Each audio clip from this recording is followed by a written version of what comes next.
வணக்கம் நண்பர்களே. தங்கம் விலை இறங்க போகிறதா? தங்க விலையில் வீழ்ச்சி இருக்குமா? இது இன்றைக்கு நிறைய பேருக்கு இருக்கக்கூடிய கேள்வி. ஆமா, கிட்டத்தட்ட 2021 இருந்து மிகப்பெரிய விலை ஏற்றத்தை நம்ம பார்த்துக்கிட்டு தான் வரோம். 2021 24 கேரட் 10 கிராம் 48,720 இருந்தது. அது 2022 ஆவரேஜ் ஆனது 52,670 போச்சு. 2023 65,330 ஆச்சு. 2024 76,194 ஆச்சு. 2025 99,623. இன்னைக்கு 1,00,000 தாண்டி எங்கேயோ போயிடுச்சு. இப்போ விலை வீழ்ச்சி வர்றதுக்கு வாய்ப்பு இருக்குப்பா அப்படின்னு சொல்லி அதுக்கு முன்னாடி சில காரணிகள் பார்த்துக்கணும். என்ன காரணங்கள்னால அது ஏறுச்சுன்னு தெரிஞ்சுக்கிட்டாதான் விலை ஏறுமா இறங்குமாங்கிற விஷயத்தை பார்க்கணும். கடைசி வரைக்கும் பாருங்க, இதை முழுசா நீங்க தெரிஞ்சுக்கலாம். எதனால ஏறுது எதனால இறங்குது அப்படிங்கிற விஷயம் உங்களுக்கு தெரியணும் இல்லையா? இப்போ தங்க விலை உயருக்கு முக்கியமான காரணங்கள்ல இந்த கொரோனா பீரியட்ல தான் ஷேர் மார்க்கெட் எல்லாமே கம்ப்ளீட்டா டவுன் ஆகி போற நேரத்துல இந்த இன்வெஸ்டர்ஸ், ஃபாரின் இன்வெஸ்டர்ஸ் எல்லாருமே கோல்டில் இன்வெஸ்ட் பண்ண ஆரம்பிச்சாங்க. ஸோ டிமாண்ட் ரொம்ப அதிகமாச்சு. சப்ளை விட டிமாண்ட் அதிகமாகும் போது எல்லாமே விலை ஏறத்தான் செய்யும். இது நம்ம காய்கறி மார்க்கெட் மாதிரி தான். அடுத்தது, உலக அளவில் இன்ஃப்ளேஷன் ரேட் பணவீக்கம் உயர்ந்துகிட்டே போச்சு. இந்த காகித பணத்தோட வேல்யூ குறையும் பொழுது மக்கள் தங்கத்தை வாங்கி ஒரு பாதுகாப்பானதுன்னு சொல்லி வாங்க ஆரம்பிக்கிறாங்க உலக அளவில். ஸோ இன்ஃப்ளேஷன் ரேட் அது மாதிரி ஆயிடுச்சு. மூணாவது, சென்ட்ரல் பேங்க், நம்மளோட சென்ட்ரல் பேங்க் ரிசர்வ் பேங்க் வருடா வருடம் அதிகமாக தங்கத்தை வாங்கி நம்மளுடைய ரிசர்வ்ல ஏற்றிட்டு வராங்க. அது கிட்டத்தட்ட 800 கோடி 1000 800 டன் 1000 டன்ங்கிற அளவுக்குலாம் தங்கத்தை வாங்க ஆரம்பிச்சிட்டாங்க. அப்போ ஹெவி டிமாண்ட் ஆயிடுறது மார்க்கெட்ல. இது ஒரு வலுவான ஒரு தேவை அதை உருவாக்கிடுச்சு.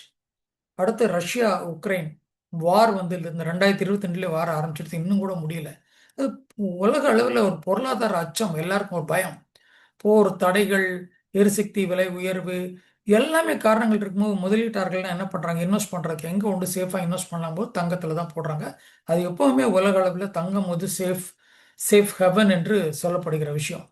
அடுத்தது, டாலருடைய விலை ரொம்ப எல்லாமே அமெரிக்கன் டாலர் நம்பி இருக்கும் பொழுது அமெரிக்கன் டாலரோட ரேட் அது இந்தியா ருப்பீஸ்க்கும் அமெரிக்கன் டாலருக்குள்ள ரூபா அதிகமாயிட்டே போகும் பொழுது, அதாவது அதிகமான பணத்தை கொடுத்து தான் $1 வாங்கக்கூடிய அளவிற்கு மாறிக்கொண்டே வரும் பொழுது அதனுடைய ரிஃப்ளெக்ஷன் கோல்டு ரேட்ல கண்டிப்பா வந்தது. அடுத்தது, வட்டி விகிதங்கள் ரொம்ப குறையும்னு எதிர்பார்த்தாங்க. பேங்க் டெபாசிட் ரேட்லாம் குறைஞ்சிக்கிட்டே வருது. இன்னும் குறையும்னு ஒரு மக்களுக்கு வரும் பொழுது இந்த கோல்டு ஒரு அட்ராக்டிவா மக்களுக்கு தெரிஞ்சு ரொம்ப கவர்ச்சிகரமா தெரிஞ்சுது. அதனால தங்கத்தின் மேல முதலீடு அதிகமானது. அடுத்தது என்னன்னு கேட்டிங்கன்னா, நம்ம இந்தியாவில்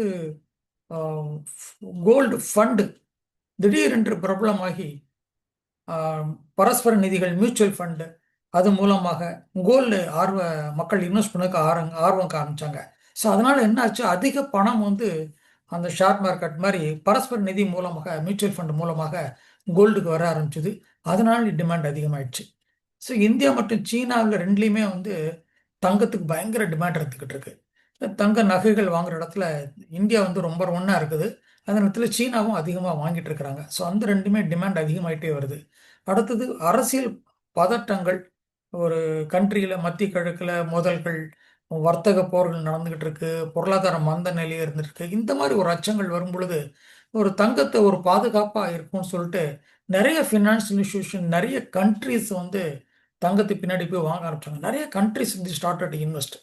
இந்த 5 ஆண்டுகள்ல தங்க விலை இந்த அளவுக்கு உயர்ந்ததுக்கான முக்கிய காரணங்களே இதுதான். கொரோனா நெருக்கடி, பணவீக்கம் அதிகரித்தது, மத்திய வங்கி ரிசர்வ் வங்கி அதிகமாக தங்கம் கொள்முதல் பண்ண ஆரம்பிச்சது, ரஷ்யா உக்ரைன் வாரு, டாலரோட வேல்யூ கூட்டிகிட்டே போனது ஒன்று, பேங்க்ல வட்டி விகிதம்லாம் குறையுன்னு எதிர்பார்ப்பு ஒன்று, இந்தியாவோட சீனாவோட அதிக தேவைகள், அடுத்து பரஸ்பர நிதிகள் அதிகமாக இன்வெஸ்ட் பண்ண ஆரம்பிச்சு.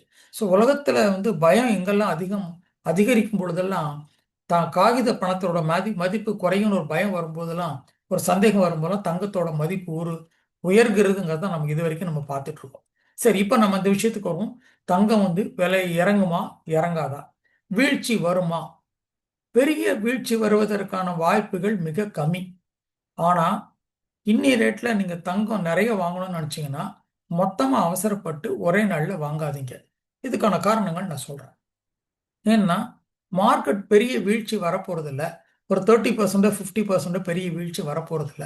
ஆனால் 5% 10% வீழ்ச்சிகள் அப்பப்போ வந்துட்டு போகும். ஒரு கிராஃப்ல பார்த்தா ஏற்ற இறக்கம் இருந்துகிட்டே தான் இருக்கும். இந்த ஏற்ற இறக்கம் இருக்கும் பொழுது நீங்க வந்து அந்த ஏற்ற இறக்கத்துல பெனிஃபிட் கிடைக்கணும் அப்படின்னா மார்க்கெட் ரேட் இறங்கும் பொழுது இப்போ கடந்த ஒரு ஜூன் 1 இது வரைக்கும் இறங்கிட்டே தான் வந்துகிட்டு இருக்கு. ஸோ இப்போ வந்து கொஞ்சம் வாங்கிக்கலாம். இன்னும் கொஞ்சம் மார்க்கெட் கொஞ்சம் ஏறும். திருப்பி இறங்கும்போது கொஞ்சம் வாங்கிக்கலாம். இது போல எப்பப்போ ஒரு 3% 5% இறங்குகிறதோ அப்பெல்லாம் வாங்கிட்டு வரும்போது ஆவரேஜ் ஆகிடும் உங்களுக்கு. ஆனால் பெரிய வீழ்ச்சி வரும், காத்திருக்க வேண்டாம். ஏனென்றால் வீழ்ச்சி வந்து வந்து போகும்.